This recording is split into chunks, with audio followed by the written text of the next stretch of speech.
despite everything else that we've been drawn into talking about, the students still love it. And you know what? The students don't care about any of this stuff. They don't care. They don't care about some kid going to make $1.5 million and driving a fancy car or wherever he's going to go get that chance. They just love their school. And that's a wonderful, I think, lesson for all of people like me to come back down and remember why we love this so much.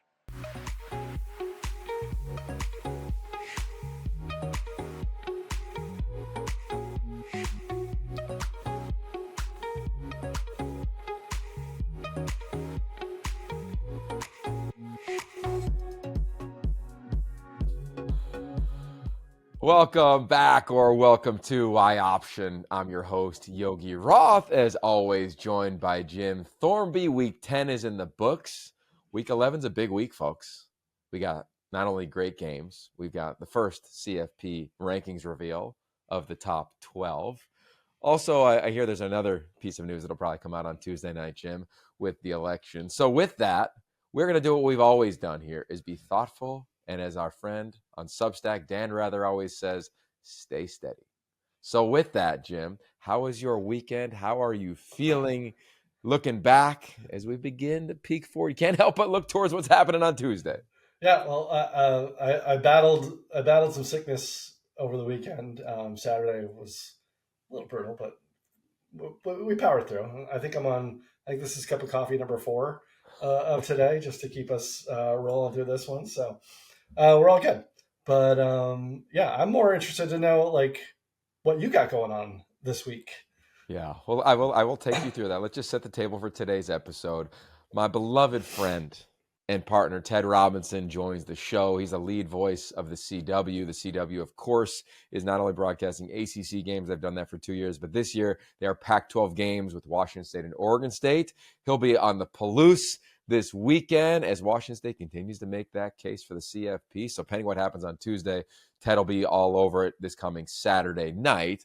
But with that, we dive into all things current state of those two schools, his thoughts on the schools that departed the Pac-12 and much more. So that's coming up later. I'm coming off a road trip at Nebraska, where in the Big Ten and really in college football, 7 teams in the top 25 go down this weekend.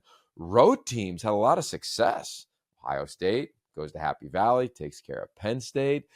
Minnesota went to Illinois, took down a ranked team, and UCLA went on the road and got one in Lincoln. The Trojans, not as much luck against UW, but it was a great game, Jim. Ethan Garbers continues to play at a high level. I think is the most signature of wins for Deshaun Foster. And I think a lot of people around the country thought they were going to only win one game this year after they beat Hawaii. And then you saw them in that gauntlet of games at LSU, at Penn State, Oregon at home. I mean, it was just rough sledding for a minute. Indiana kicked the party off in their Big Ten play. But they have stayed steady too. So a nice win there. And then this week, I'm doing something I haven't done since 2009. Calling a Big 12 football game. So my partner, Guy Haberman, and I, instead of going to a Big Ten school this week because of the way the games are slotted and the way these TV networks draft, there's no Big Ten games. So FS1 went to the bullpen again, second time this year. They called out 2 righties and Guy and I, and we are going to go to Arrowhead Stadium. Get it rocking. Iowa State against Kansas. Fun fact, I've called this game before in this stadium in either 09 or 010. I got to go back and look at my notes, Jim. But yeah, here we go. After we're done recording this episode, I will be knee-deep in the Jayhawks and the Cyclones. Let's go. Well, it's funny because I think maybe not people understand this summer run was a big deal that, you got hired by the Big Ten Network. The Big Ten Network is part of the whole Fox family. People don't know if people realize that or not.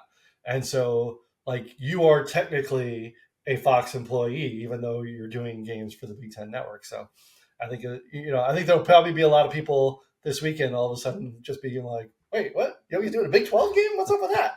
So that should be fun. Yeah, it'll be fun. It'll be interesting. I'm excited to kind of see Iowa State. They were one of those ranked teams that lost over the weekend as well. I mean, they were undefeated coming in. So they're trying to make a lot of noise in the Big 12, as is Arizona State. More on that later this week on Arizona State and what they have going on there. So yeah, it'll be new. It'll be interesting. I think as a broadcaster, just go in the weeds a little bit.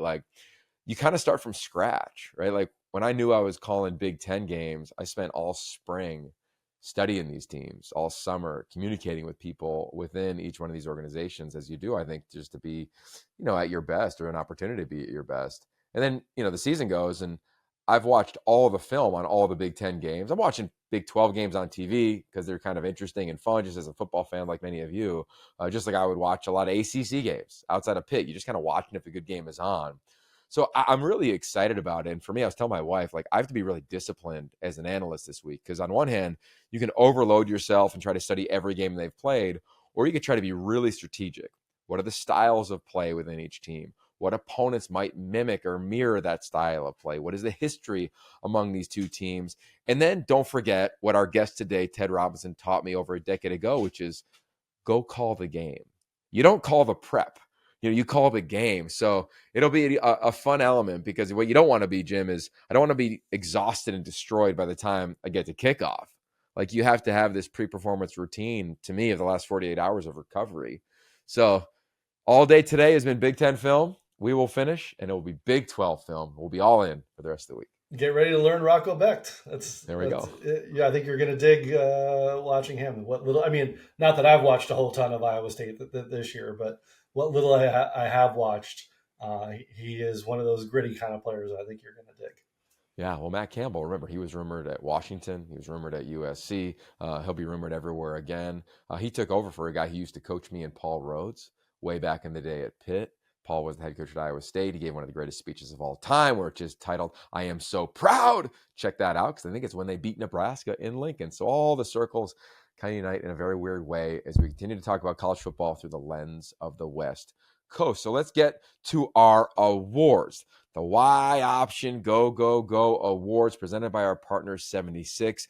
You know the deal by now. Every weekend, Jim and myself are diving into performances. Who can separate, who can be elite, from the gridiron grit that they have to the spirit and the energy and compassion that they bring to every sideline. College football, we believe, as we're in week 11, it's driven by not just elite players or recruiting rankings, but go-getters who really are pumping a lot of passion into every single play. And now the games, you remember, are going to be played in November, which is why we partner with 76 all season long to create the Go-Getter Awards. We're going to celebrate players, specific plays, of course, coaches, those headset heroes, all of them that go above and beyond to keep going. So, Jim, we had a healthy debate over who should win this week.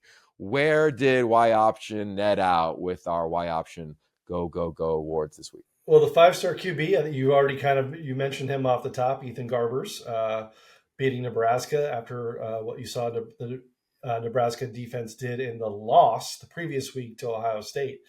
He had a great game. It was their second straight road win.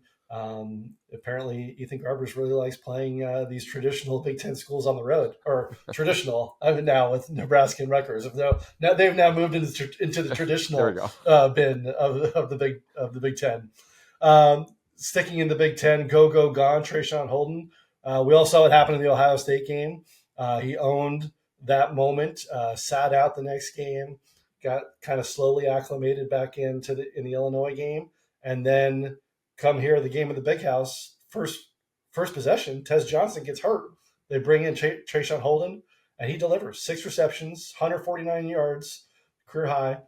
He had a 38, a 44, and a 47-yard reception in that game. None of those actually went for touchdowns, but all 3 of them set up touchdowns.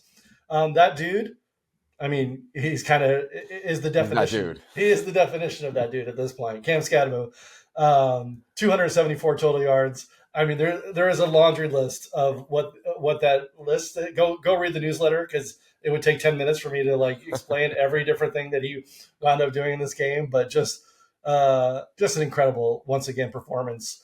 And the headset hero, sticking with going back to Oregon, Dan Lanning. It's funny that they almost made a 21-point win at Michigan seem almost not enough. It was almost oh yeah, they looked all right. They won by 21 points in the Big House. Last team to do that was Wisconsin in 2020. And this is now the third time ever that Oregon is 9-0 in program history. So, I mean, Dan Lanning and the boys, they just keep doing it. Yeah, it was extremely impressive, almost workmanlike to a large degree. Dylan Gabriel needs to be on everybody's Heisman candidacy list. I'd say the same thing for Cam Scatterbo. I mean, look what he has done. It reminds me of how Christian McCaffrey used to carry Stanford. You know he's getting the rock, and Marcus Royal, who's crushing it, by the way. This offense, more on that. We're gonna dedicate an episode to Arizona State and the success they're having later this week, but he's been absolutely phenomenal in every way. What I love about Trayshawn Holden is what Dylan Gabriel said after the game, where this was a guy who, remember the Ohio State game? He spit in a defender's face, got kicked out of the game. Dan Lanning, big part of that program is discipline. Trayshawn Holden didn't play in the next game. Then he came back and he's just gone to work. This is a guy who transferred in, who's you just watched his maturity grow, and now he's going to have to continue to grow pending the extent of the Tez Johnson injury. Jim, I'm not really sure if you have anything to add on his injury. No, I think they'll probably learn more. I mean, we're taping this on Monday morning, and Dan Lanning will have his presser later today, so I'm sure there'll be an update later. But I don't want to play doctor on TV, so we'll wait till we hear we'll wait till we hear the results, and we'll have more on that later this week. Okay, so let's talk about the dominant win in our headset hero and Dan Lanning. We said in the beginning of the season, the departure of Harbaugh and Saban was leaving a lot of room, and we said it here first. I believe that Dan Lanning was going to take up the oxygen. I've heard a lot of other people around the country start using that line, which is awesome. Take it, run with it, own it. We could care less, but it's true. It's fact. He's absolutely done that. And if you look at the way he's done it, whether you want to say the 12 men on the field, whether you want to look at how they got Michigan to get a penalty on a punt, they have this funky punt formation. And Michigan's defensive line is like, where do I line up? So they line up over the snapper, which you cannot do. They get a penalty and the sticks move. So I just think that they're on it in every which way. I'll say this. The DNA traits I love. I talk to our flag team about them all the time as well. And you should too. Connection, growth, toughness, and sacrifice. Connection. This team is connected. Think of what Dylan Gabriel has done. He is filling up these shoes that Bo Nix used to rock, okay? He's filled the shoes of Bo Nix, right? And he's representing the number. Yeah, literally, that Marcus Mariota used to wear as well in Eugene. And I just think it's so impressive of how this team has really come together. Dan Lanning challenged Dylan Gabriel this offseason to say, Bo had 2 years.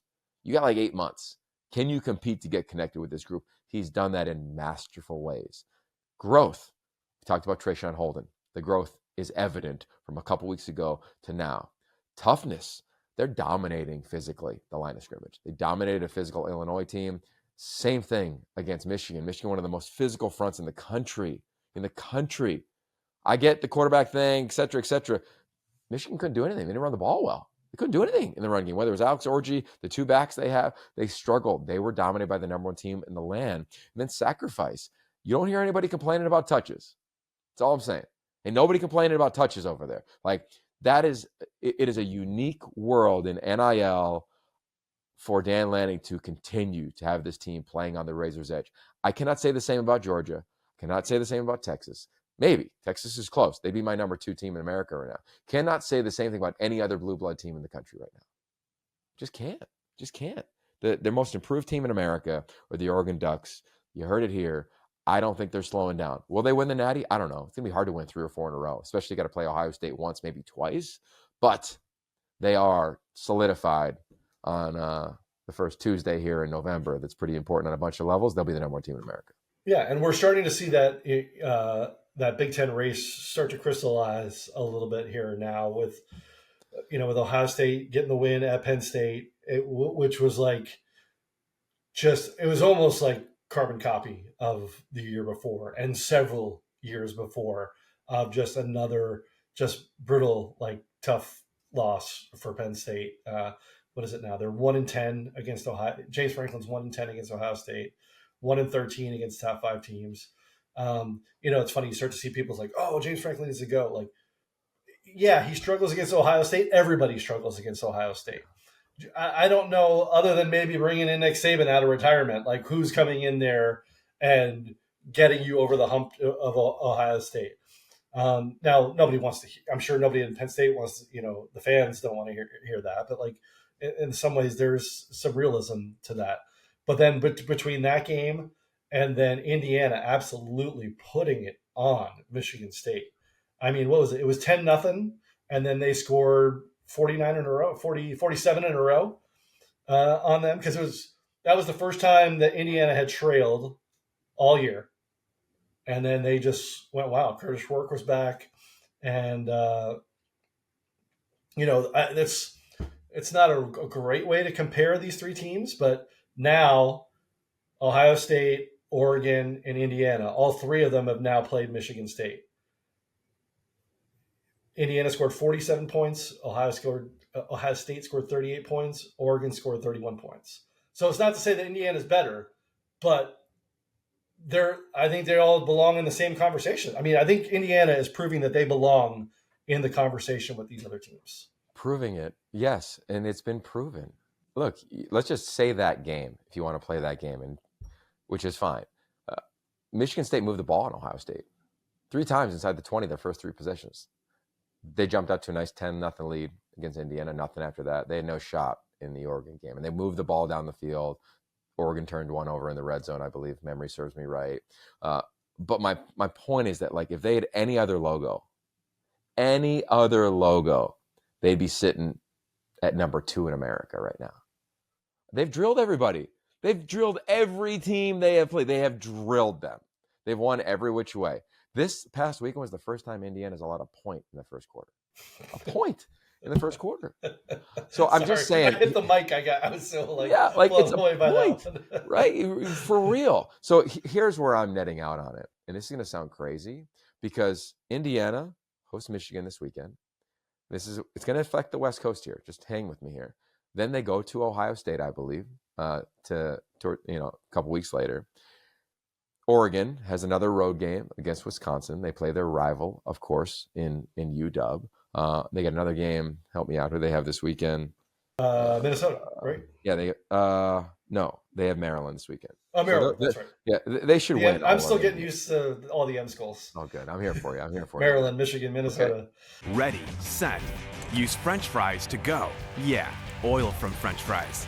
Turn yesterday's leftovers into today's fuel. More power, lower emissions. 76 renewable diesel fuels all the ways you go, go, go. I think that whoever is out of the Big Ten championship game might have a healthier path to the playoff. In the playoff.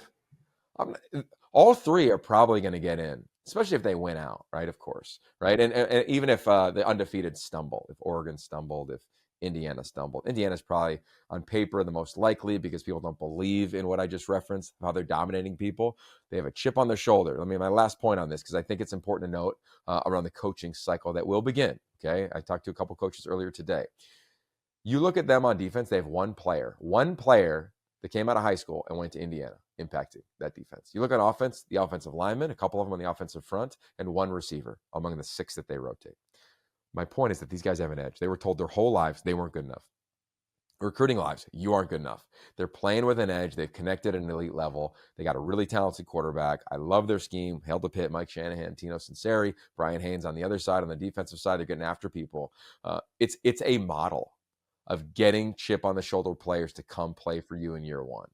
Right? Why do I say all that? Is that right now, you could be a Penn State fan and frustrated. You could be an SC fan. You could be pissed off and frustrated. You want to make a change at your coach. The likelihood of changes happening this year, in the next 2 years, Jim, to me, is so much smaller than ever before. Okay, why? Because how rosters can move and flip and change so dramatically. Penn State's a very healthy program, folks. Dramatically healthy. They got a shot to go to the playoff too. I don't know if they'll beat Minnesota on the road. They might be a fringe playoff team if they lose. We'll see. But my point is that you're in a healthy spot. So unless, as our guest today, Ted Robinson, taught me years ago, unless you lose hope, don't make a change. Group of 5 schools are not going to be making as many changes as you think because they're worried about losing their entire roster. It's a trickle-down effect. I talked to an assistant coach at a Group of 5 school earlier today, and I said, "Where's the movement? What are you hearing?" He goes, "My agent, all the people that I'm talking to are saying not a lot because of that fact. You don't want your program to go totally in the tank. So unless you've lost hope, and some will, I don't think we'll see the amount of changeover that we're accustomed to seeing because we've got revenue sharing coming in, NIL, transfer portal window still exists in a big way. The calendar's crazy in terms of signing day, championship games, the CFP. I just think this year we're going to see more stability than ever before." That's ironic because I think our next topic is going to be about the Big 12.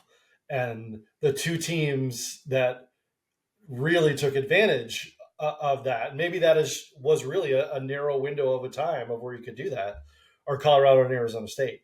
And with Iowa State and Kansas State losing this weekend, obviously BYU is still undefeated there, but now Colorado is right back in the mix for the Big 12 title.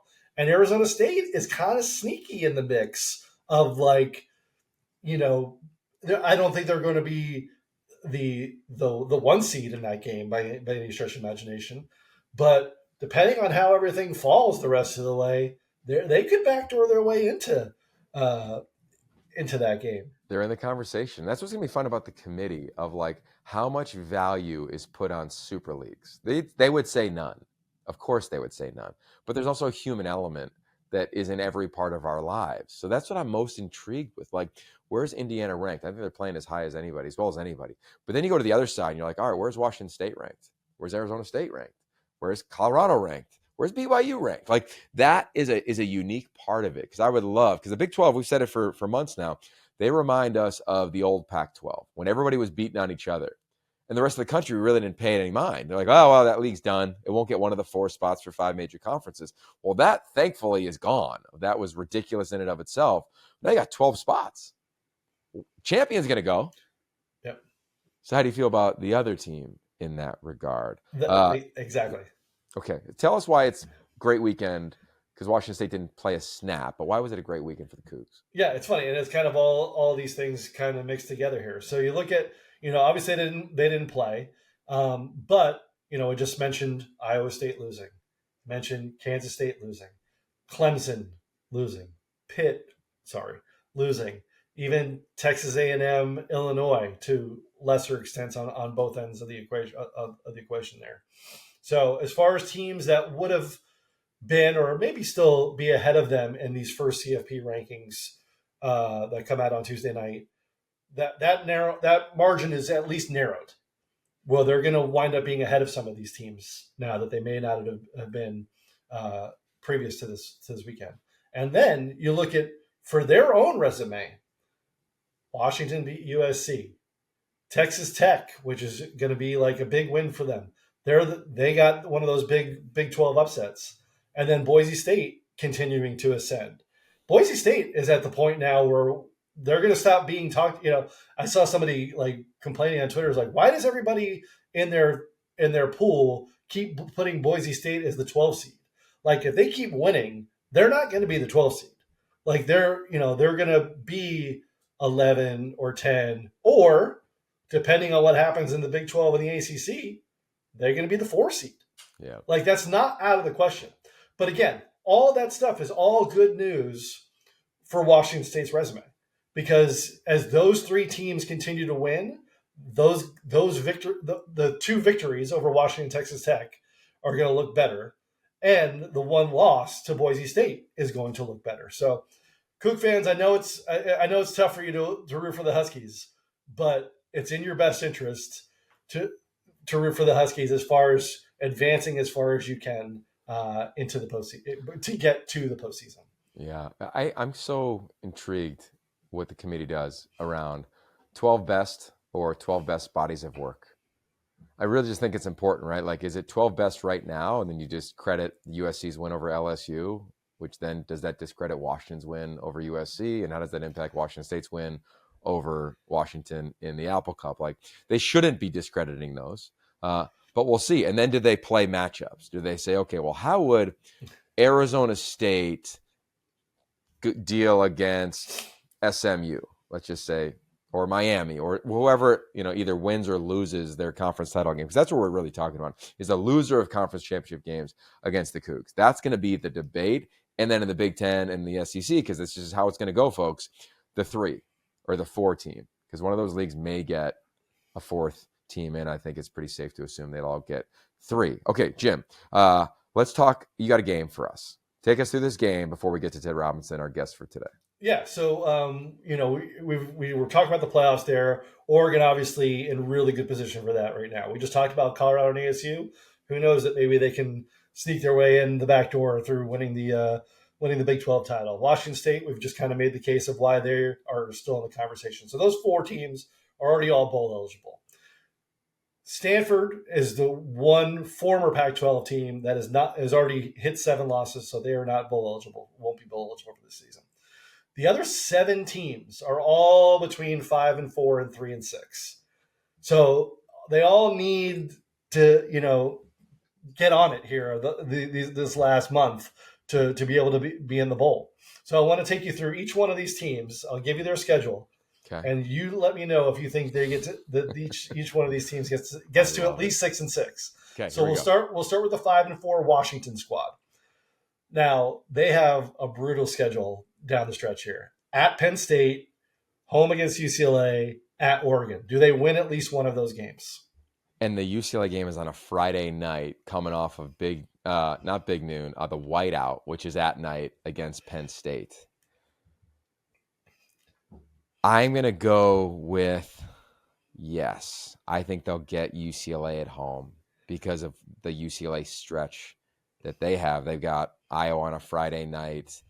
We'll get to UCLA here in a second. Okay. We'll get to UCLA here in a second. I think that Washington is going to be able to put it together. I really do. They've been close.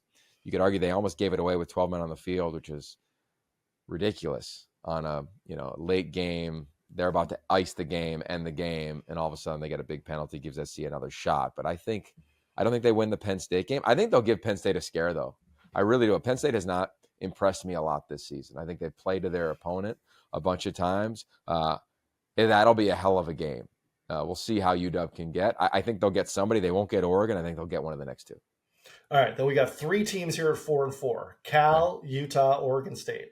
So Cal, they need to win 2 of the following. At Wake Forest, home against Syracuse, home against Stanford, and at SMU. I think Cal finishes 8-4.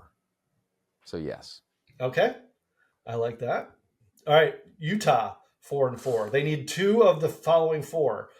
Home against BYU, at Colorado, home against Iowa State, at UCF.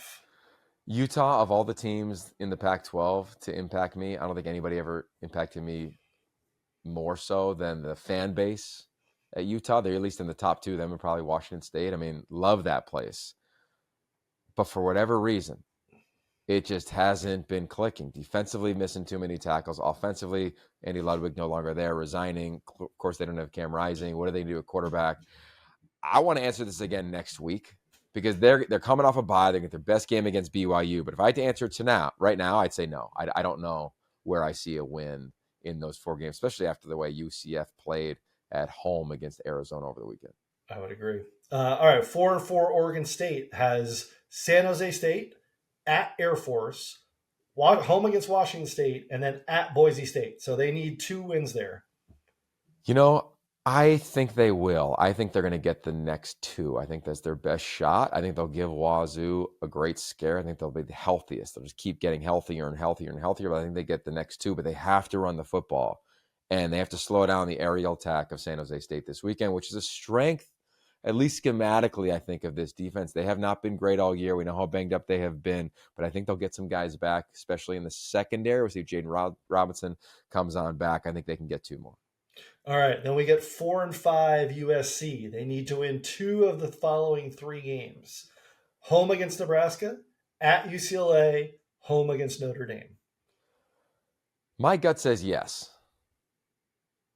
It does. And I know that sounds kind of ridiculous, the way that the outcome of their games have been. But they have been in so many tight games. Them and Cal, I've never seen it like this, where you lose them all.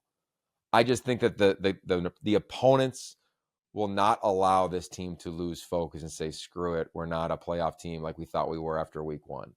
I think they'll have every opportunity to win these next 3 games. I know the Notre Dame team is an elite one. I know what they did on the road against A&M earlier this season. Also know what they did against Northern Illinois. They're playing good football. I think SC is too. I do think they got a shot. This will be the most challenging stretch, though, for that locker room this season. These final 3, especially Nebraska, they got to protect up front because Nebraska's coming off, I don't want to say embarrassing, but a challenging loss at home against UCLA. They'll bring their best. They'll bring a huge fan base. SC fans, I implore you, show up at the Coliseum, because if not, it's going to feel like a road game because Nebraska will travel. They will travel. It was cold in Lincoln. Everybody wants to get out of the cold. It's hot in LA right now, but I think SC's will have every opportunity. These next 3 games will be amazing to broadcast. They will come right down to the end again. All right, 2 more before we get to Ted here. 3-5 UCLA, so they need to win 3 of their last 4. Home against Iowa, at Washington, which you already kind of picked Washington to win that. Yep. Home against USC, and then home against Fresno State. Well, I hope they do. I hope they're playing that Fresno game for bowl eligibility, because there's a real strong chance that my crew and I are going to be calling that game. So when there's stakes, I want that to be there. So I want them to win 2 of their next 3. I think they can do it. Will I get off the fence and say they will? I don't think I will. I just have to be a truth teller on that, of like the ways that they have hurt themselves. Chris Peterson, our good friend, calls them self-inflicted negatives, sins. I've been stealing that majority of broadcasts this year. It's too many. I mean, they got a chance to run away with it against Nebraska. Personal foul. Chance to run away with it. Personal foul. 2 personal fouls. I think every personal foul led to a score. Like, they've got to clean that up. The discipline side of this team of double-digit penalties or close to it majority of games this year, it has me worried. I think I'm hopeful, but I'm not betting a mortgage on them going bowling. But I think they got a shot to get this Friday. They can stop the run against Iowa. They can get this win. Look out, because now you're looking at one of the more confident teams out west and easily in the Big Ten over the last couple of weeks. And then lastly, my alma mater, the 3-6 Arizona Wildcats. No. They got to win all 3. Houston, at TCU, home against ASU. Said it from the beginning when Brent Brennan was hired. I think he's one of the best culture builders I've ever seen in my career. You might be saying, well, what the heck, man? He walked into a pretty healthy culture. What happened there? Well, what happened there is that, to me, that they've had a variety of issues, right? Offensively, struggling with injuries early on in the season on the offensive line, clearly frustration and some early season losses. They changed coordinators. They haven't found any consistency, right? They get a really impressive win against Utah, and you're thinking, here they come. And then just tough loss after tough loss. And when you watch these games, they're good games for a little while, and then it just kind of gets off the rails. And I think the impact of their 3 best defenders, captains on that side of the ball, is going to hurt this team. Their only shot in these games is to be shootouts. They can go get them. But from what I've seen, I'm not counting on it right now. Yeah, they got to show more fight than they did in this UCF game, which was a tough watch. I had 4 games on at the same time, and like normally the Arizona game is the one I'm listening to, no matter who they're playing, and I had to go audio on a different game at that point, because I still was paying attention, but it was like a dagger to the heart watching that team play. But Houston and TCU are both quote unquote winnable games.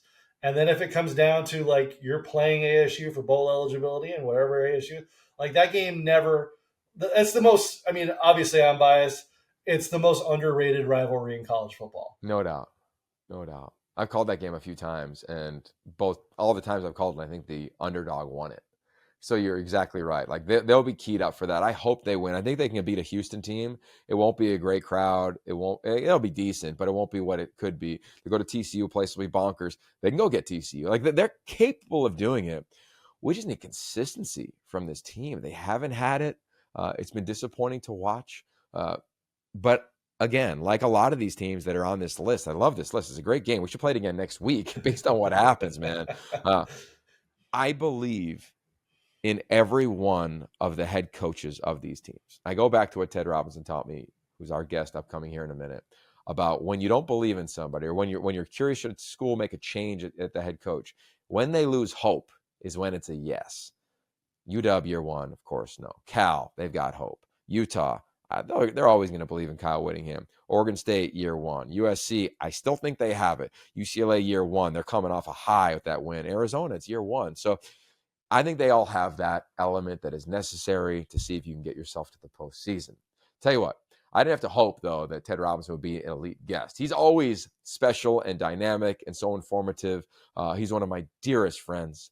He's also our guest today. Every one of our guests are presented by our founding partner, 76, keeping you in the know on the go, go, go. You might be going a lot of places now. We got basketball season heating up. We've got football season cranking up. We got the CFP. We have the election. And we got Ted Robinson, the perfect man for the job.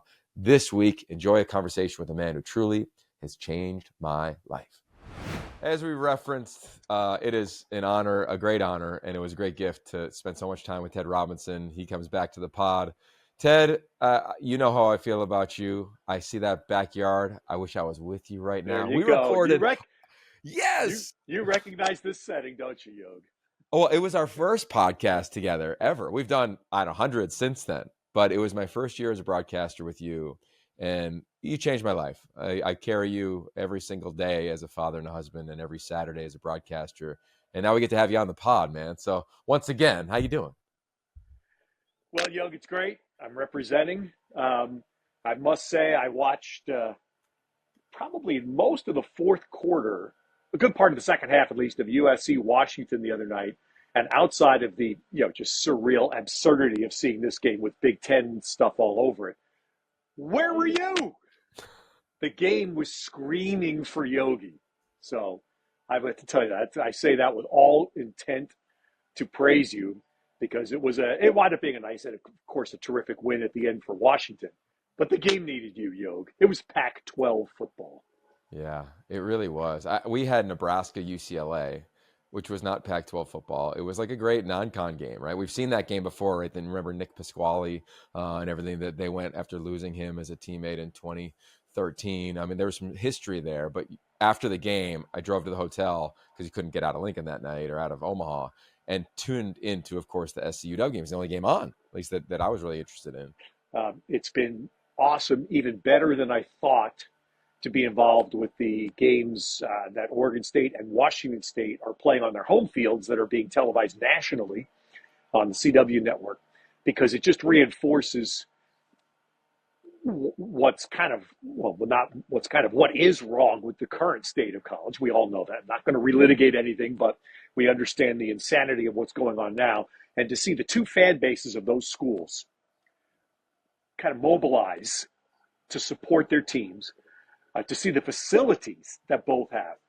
I live 3 miles from Stanford. Both Oregon State and Washington State's football facilities far surpass what Stanford has. Not even close. Washington State just opened a new indoor facility 2 weeks ago when we were there. It's beautiful. And now, of course, Washington State's play on the field is forcing them to be noticed, because everybody has ignored them. Everybody. It's been kind of distressing for me to sit back and see that there hasn't been a single entity paying any attention to the Cougs until about 2 weeks ago. And now they're starting to get a little bit of play. And look, they have their, to some degree, they control their fate. They have, I think they have 4 games left. 3 of them are very winnable. And the challenge is going to be the game against Oregon State in Corvallis. And look, if they win out, I don't know if they're going to make the playoff. I'm not even going there. But they're going to be in position to have a great bowl game and to be nationally relevant heading into next year. Yeah, you laid out a beautiful case for the Cougs and what they've done. The Beavs have battled a bunch of injuries, and I want to dive into both those teams in a minute. But you referenced, you're the lead play-by-play guy for the CW. You're calling games whenever they're on that network. You and Ryan Leaf and Nigel Burton, people we've all grown to love over the years. What has the experience been like for you on those respective campuses in such a unique year where not only they're the two teams that are rebuilding the Pac-12, but then in real time, the league is also getting rebuilt in the season. Yeah, the league. Well, okay, so to try to be brief here, the campuses have been great. I went to both campuses in August before games ever started. Oregon State did a major event for their donors, and it was great to be a part of and see the support that the Beaver Nation was giving Oregon State. I went up to watch a Washington State practice and spent an hour in Jake Dickert's office telling stories, and met John Mateer and had a chance to visit with him before a game has even been played. And it was a real good experience for me to get an insight into someone that is probably not in your great book, 5-star QB, because he wasn't that kind of quarterback. But you know what, John Mateer, Yogi, I'm ready for you. I'm stepping into Yogi's world. John Mateer has chutzpah. Okay? Amen. Okay? That's a nice way. I think everybody understands where I'm going here. But that's what John, and when I met John Mateer back in August and just spent, 15, 20 minutes with him, I walked away going, I don't know if this guy, how he's going to play, but he's a leader. He's what you want in your starting quarterback. He's going to walk in and command people. He's a little bit of he has a little swag in him, which is good. Not too much, at least to my take. It wasn't too much, but just the right amount. Um, and I'm really happy. I'm kind of weaving here, but what to me the difference this year between Washington State and Oregon State is two people: Jake Dickert and John Mateer. Jake Dickert And stayed. Jake Dickert stayed. He didn't jump for a lifeboat, or what he perceived to be a lifeboat. We all know what happened in the other place. Jake Dickert stayed. Jake Dickert took a pay cut. Jake Dickert commanded, and through his, I shouldn't say commanded, but through his leadership, sold the rest of his football office. That everybody took a pay cut to save jobs because Washington State was having an across-the-board athletic budget cut. That's leadership. So as a result, what happened at Washington State? Virtually all the players stayed. Yeah, notable quarterback went for the cash. Okay, we know that. Most other people stayed. And then the other difference, John Mateer. John Mateer becomes the quarterback. And what John Mateer has done is led the Cougs to win even when they haven't played their best, which has been most of their games. But John Mateer has led. He's not the sole reason, but he's led them to win games. And Oregon State has struggled at quarterback. They just have. They can't win a game, Oregon State, because of their quarterback play. Mateer has won a couple of games for Washington State through his leadership and his play. And again, I hope that's an incredible lesson that other people around the country see, is that that's the great part of both schools, is that both these schools have bred amazing loyalty.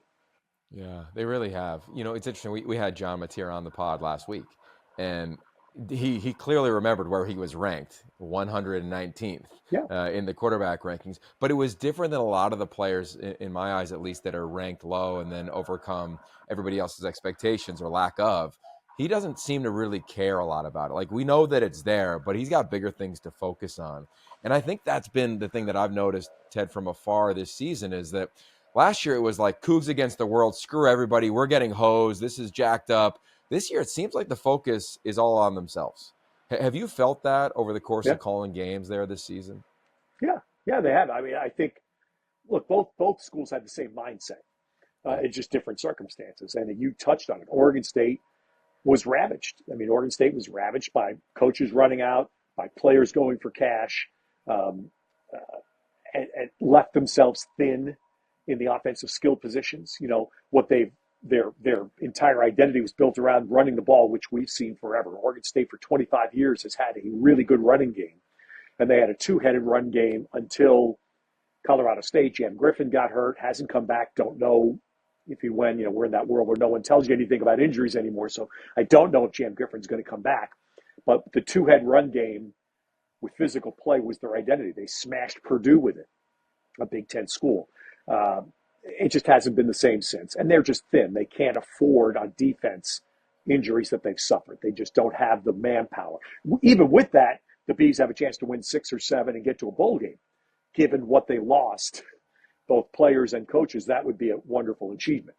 And I think that's the way to judge the two programs. They come from different places. The foundation at Washington State stayed in place, even though, and this is something that no one talks about, Washington State, off last year's team, 2 defensive linemen, 3 defensive backs in NFL camps.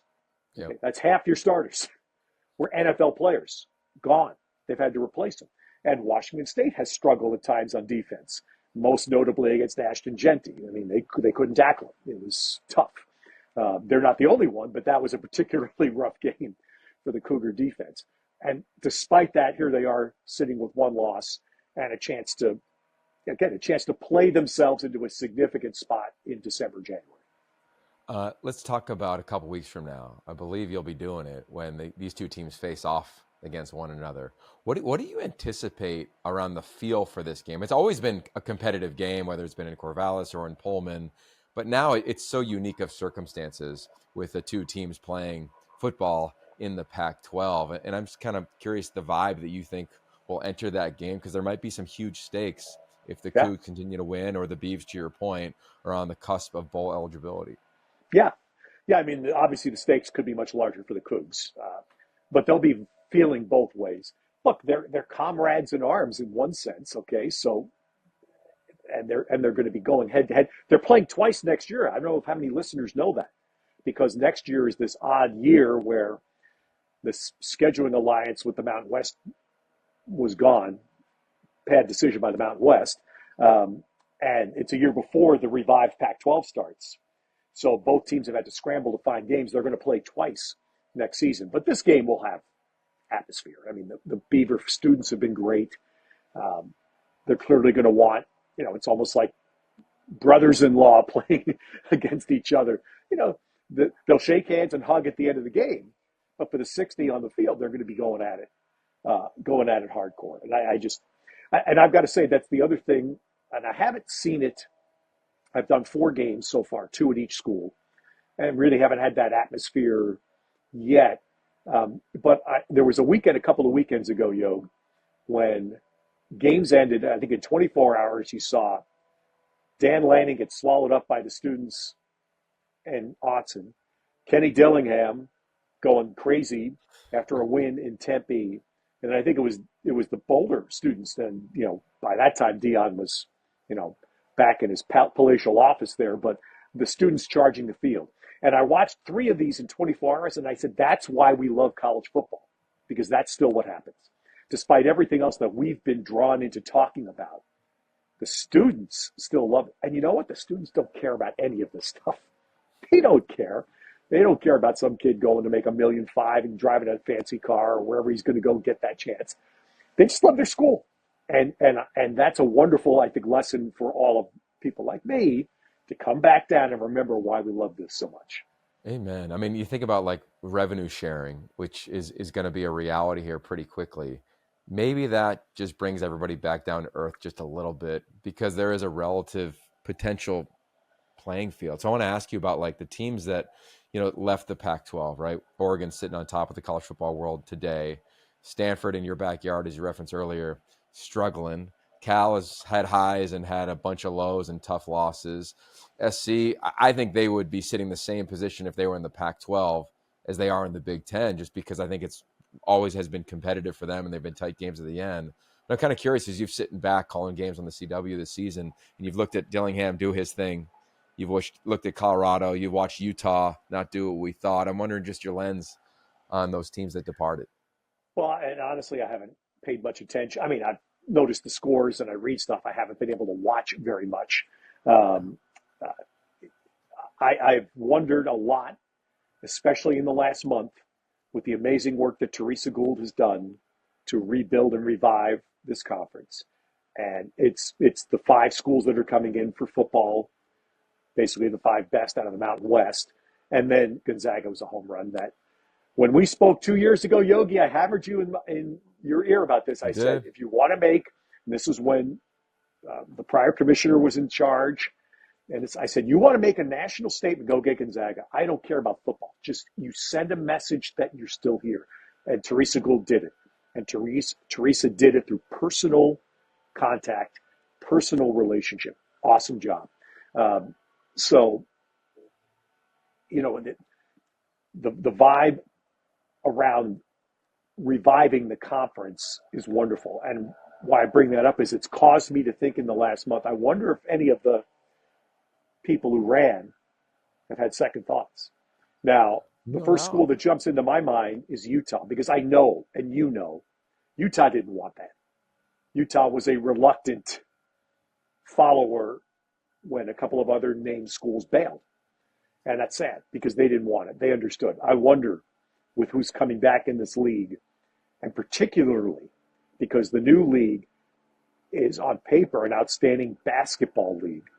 Utah has a great basketball tradition, which is not going to be served well by the league they're presently in, despite and on top of the fact they're playing nonsensical games against schools in which they have nothing in common, and the travel's crazy. We all know those things.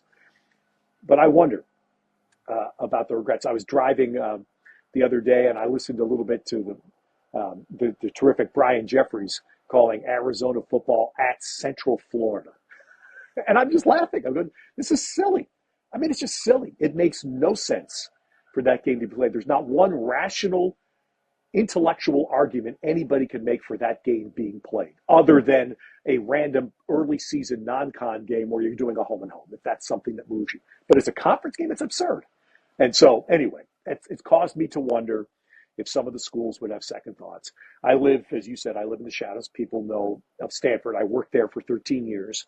I'm going to their basketball openers, both men and women today. I'm going to take my granddaughter to Cape Pace, first game tonight. Nobody can say anything yet, but their football's been pounded. I looked at their Stanford baseball schedule. They have 5 separate trips to the Eastern time zone, March, April into early May. No combo trips, no 2 series on 1 trip. 5 separate trips to the Eastern time zone. So it does not take an advanced degree to sit there and think, how long is this sustainable? And I won't make any predictions other than to say I don't think anything can happen. For example, I hear it all the time in Pullman and Corvallis. Boy, you think Stanford and Cal will come back? Not now. They have to let this play out. And I think we need a body of work from the existing athletes, who in the case of Stanford and Cal are still students, by the way, to come back and say, we tried this and either, yeah, it worked, it was a struggle, but we made it work, or we tried our best and it doesn't work. And that to me will take 2 years. And then I think we could possibly see some revision of what on the surface appears to make no sense. Yeah, I think the brilliance behind what Commissioner Teresa Gould did, Ted, in my lens, is if you comp, let's just take Oregon out of the mix, right? They're always going to be, I think, an elite program. But if you start to say, okay, if the Pac-12 in 2 years is the best, call it, non-power league, traditional power league in terms of what the Big Ten and the Big 12 and the ACC and the SEC have historically stood for, and that winner is going to go to the playoff, the conference champion, I got to think that like Washington State, if we were playing it out right now, well, they have more appearances than 70% of the teams that left. And what is the value around that? If you have one appearance in 5 years, right? We know how many times that Pac-12 teams were in the 4-team playoff. We'll see how many get in this year. Oregon, of course, in the driver's seat. But it'll be something, of course, that history will tell us on. I want to ask you a question about a guy that we loved as a historian. I got to be your partner for a long time. You also had Bill Walton as your partner for a long time. Both of us adored sitting next to you. It's Bill's birthday on Tuesday of this week. You referenced going to a basketball game with your granddaughter. Bill loved basketball games. You've sat next to him at thousands of games, probably, if you count on them back in your career, definitely hundreds. But what are your thoughts this week as basketball begins? We celebrate his birthday, but no longer will your beloved partner be sitting next to you calling games. Well, look, Yogi, it's what, May? This is November now, so it's coming up on 5 months, and it's still stunning. That we lost Bill so quickly from mid-February when I was having dinner with him at a restaurant in Eugene, the last game he ever worked. And then 3 months later, that Bill was gone. I spent some time over the weekend recording some pieces for a Pac-12 Insider fast channel that is still existing on your Samsung Plus TV, but is going to honor Bill by re-airing a lot of Bill's Pac-12 telecasts through the years, which is a great thing. But what I ended up telling were some stories about my dinners. It's almost like the Andre thing. My dinners with Bill, probably 100 to 125 of them over 12 years, very few of which ever consisted of any conversation about basketball. And one story I didn't tell, which is relevant because, as you said, as we speak, Tuesday night is Bill's birthday. It's also election night. and it's pretty emotional in our country right now. No matter where you come down on things, it's emotional. The last dinner that we had with Bill with our core television crew was the night of COVID. We were in Las Vegas doing the basketball tournament. Of course, the world was stopping on our phones as we were calling games that night with Rudy Gobert, Tom Hanks, NBA, blah, blah, blah. So we finished that first night's games and we go to dinner and we're not sure what's going to happen the next day. And we went to dinner, and Bill and Lori, Bill's wife, arranged this dinner, and there were probably 6 or 7 of us there. And within minutes, the conversation turned into this debate about the Electoral College and the validity of the Electoral College. And it wound up being Bill and Michael Molinari kind of taking the opposing positions about the legitimacy and the validity of the Electoral College. And I just loved it because it was what I experienced a ton with Bill that some of our other crew members had that chance to see. We sat there for probably an hour and a half, and there was 2 minutes of basketball conversation. And it was all about the world. And that summarizes Bill. And the other point very quickly is that I did say this the other day. Bill, we all knew you're younger, so you probably didn't have as much of a chance to see it. But, someone like me, Bill was the greatest college basketball player I ever saw. Larry and Magic just a shade behind. Bill was a great teammate. I've heard that from everybody. His UCLA teammates I've met, his Portland Trailblazers teammates I've met, the Boston Celtics teammates I've met. They all say that about Bill. Great teammate. He was a great teammate for all of us in television. Phenomenal teammate. His greatest teammate of all, Lori. And it was amazing to see how much he leaned on her and how strong a rock she was for 30 plus years of marriage together, helping raise Bill's kids, grandkids, helping Bill through the deteriorating pain he suffered through, and then his rebirth back into life and becoming this, character that everyone knows as a broadcaster. That's the other thing. Greatest teammate in Bill's life was Lori. Well, you've been one of the greatest teammates in my life as well. And, Bill impacted so many, as have you, Ted. And I appreciate you coming on, man. I don't want to keep you too long because I want to make sure we bring you back again, okay? I don't want to wear out the welcome, Well, yeah, I'm sorry, because podcasts are too long in general, so I rambled. But I hope that I live long enough to say the same thing about Amy with you in another 25 years. Amen. Amen, brother. Hey, lots of love to your family, your incredible wife. Enjoy the hoops game. And let's hope it's a celebratory week on a bunch of levels, starting with basketball and Bill Walton. Lots of love, man. I miss you. Thanks, Joe. It's the Afterglow. That was Ted Robinson. As always, every conversation we have here at Y Options is presented by our founding partner, 76, keeping you in the know on the go, go, go. Jim, your takeaway from a conversation with my longtime partner and lifelong friend. Well, it's always great to have, his perspective on things because he's been around the game, for so long. The part that stood out to me, I think, obviously, is the conversation about Bill Walton and just, how much it meant to him. But also it's funny, like when we finished the interview, I asked him because, just the other night, me and my wife were watching, just flipping through the channels, and A Few Good Men was on, and I totally forgot. I knew this fact before, but blink or whatever whatever blinking with your ears is, and you'll miss it. Ted Robinson's voice is in A Few Good Men. Probably halfway through the movie, as he's, his Tom Cruise character loves to watch baseball. He's watching an Orioles Twins game, and you can hear Ted calling. Ted broadcasting the game and talking about former Orioles first baseman Randy Milligan. It's for you baseball nerds like me. So just a fun fact. And he told us off air, just about, that experience, and not even knowing that he was in the movie, like that they used that until someone he knew called him after the fact to tell him about it. So that's probably my favorite Ted stories. Oh, he's the best, man. He does so many things like that. Like you're watching, NBC, and all of a sudden it's a Joe Montana documentary, and there's Ted. You're watching Netflix, and there's like a tennis documentary. There's Ted. Like, he's so humble, and he's so kind, and he's so talented.